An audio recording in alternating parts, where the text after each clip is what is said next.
Electrochemotherapy is, so to speak, the new kid on the block in interventional radiology. I say this not only because I am a big fan of it, but also because I was fortunate enough to be involved in the development of this wonderful treatment method. Electrochemotherapy does not use heat or cold. The procedure also does not work due to radiation or radioablation, like brachytherapy. It is a form of chemoablation that uses a specific drug, such as bleomycin, which is highly effective against various types of cancer cells, including squamous cell carcinoma, adenocarcinoma, and sarcoma. This means the drug can destroy any type of cancer cells. However, this drug has one unfavorable feature that ultimately becomes a problem. The bleomycin molecule is so large that, like a mothership, it cannot even penetrate the cell where it is supposed to do its job. Therefore, when administered intravenously, it simply circulates through the vascular system and has relatively little therapeutic effect on the tumor. As is often the case in medicine, a Trojan horse is needed. In this case, the Trojan horse is Electroporation, a method developed in the early 1980s at the Gustave Roussy Institute in Paris. Electroporation was also initially used to make mRNA vaccines, so it is an established method. We use electroporation, particularly reversible electroporation, to combat tumors.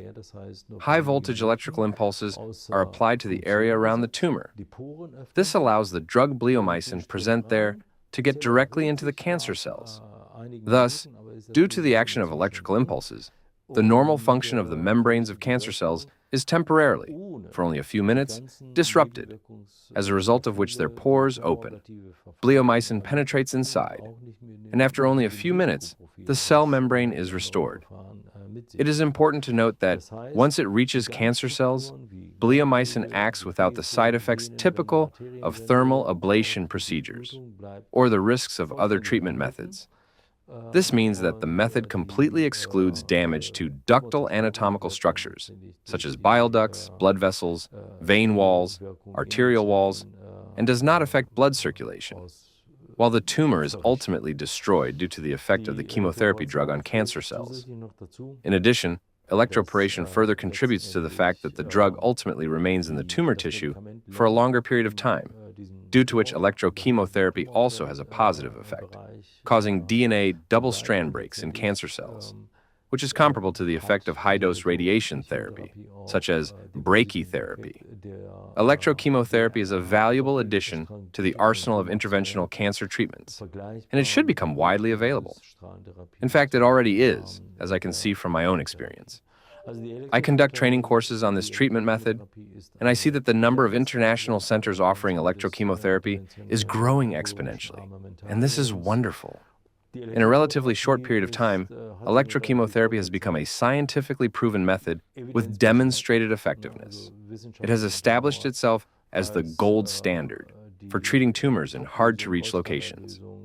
This means that electrochemotherapy is definitely indicated for patients with large tumors or neoplasms in hard-to-reach locations.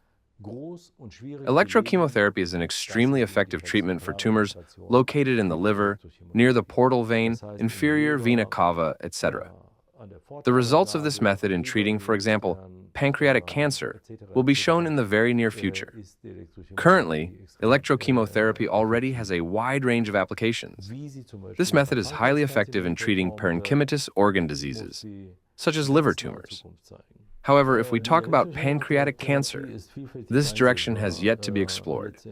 Electrochemotherapy is also effective in treating retroperitoneal neoplasms and soft tissue tumors, sarcomas, and desmoid tumors.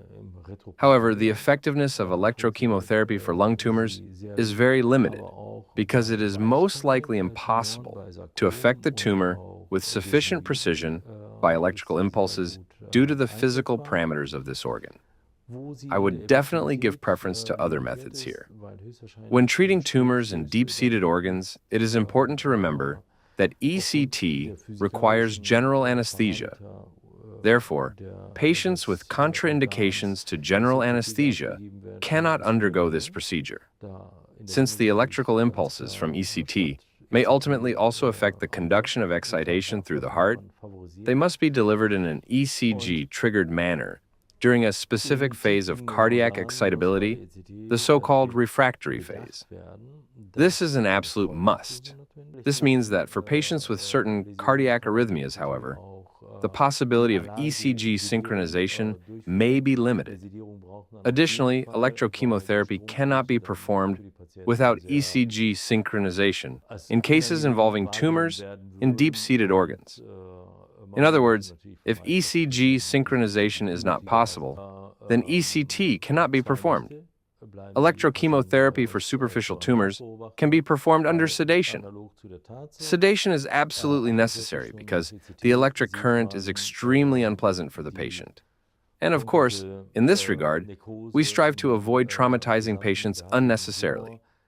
Patients remain in the hospital for 2 days of follow-up. It takes 48 hours to evaluate the final results, specifically complete necrosis of tumor tissue in the target area without damaging adjacent tissues.